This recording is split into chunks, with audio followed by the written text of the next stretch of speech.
My name is Tonice and I'm 51. And the year I was diagnosed was a very bittersweet year. In August of 2013, I was diagnosed with stage 2 breast cancer.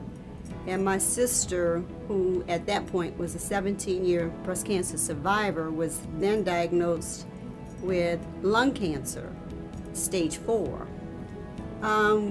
She decided to go to Johns Hopkins to have her treatments there, and I was in the process of pursuing what I was going to do here in New Orleans. When they indicated the cancer had spread to her brain, I immediately put on hold all of my decisions to deal with myself so that I could visit with her, because though she was positive about her condition, we all knew that the stage 4 was not a great outlook. So I spent 2 weeks with her in Baltimore, and during that time I got my diagnosis back that my mammogram had suspicious findings and that I needed to have an ultrasound as soon as possible. Came back home, had the ultrasound, then MRIs were suggested because they still were not comfortable with what they found. All in all, my mother died in 1983 of breast cancer. I had 2 sisters who were breast cancer survivors and had reconstructive surgery. And a lot of things were going through my mind at that time. I saw my sisters' results from their reconstructive surgery, and it wasn't a positive feeling, and I remember their emotions because of their scars and the success because they lived and beat the breast cancer, but the success because they did not feel complete, and I chose not to go with their surgeon. Dr. Sadeghi just happened to have been a physician that removed a tumor from the back of my head 2 years prior, and my breast cancer specialist suggested and referred him.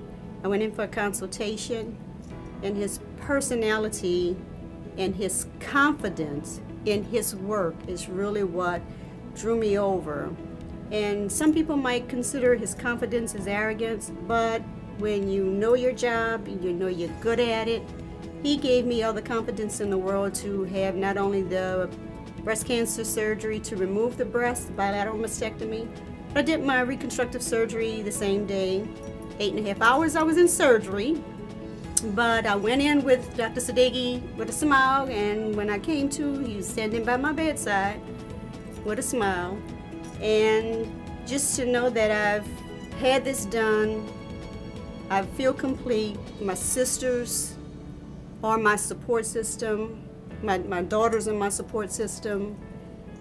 Unfortunately, I lost my sister who had the lung and brain cancer New Year's Day of 2014, but before she died, she asked me to send pictures, and I told Dr. Sadeghi he made me an exhibitionist at that point in time because I was very proud of the girls. So I'm a stage 2 breast cancer survivor. I had tissue removed from the abdomen and the thighs to rebuild the breasts.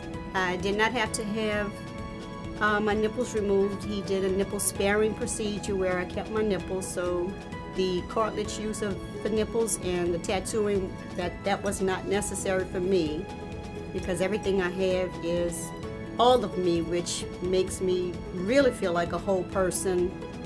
And it's a personal decision, but it's one that I'm glad I chose. I'm glad I had the facility experience at Omega Hospital.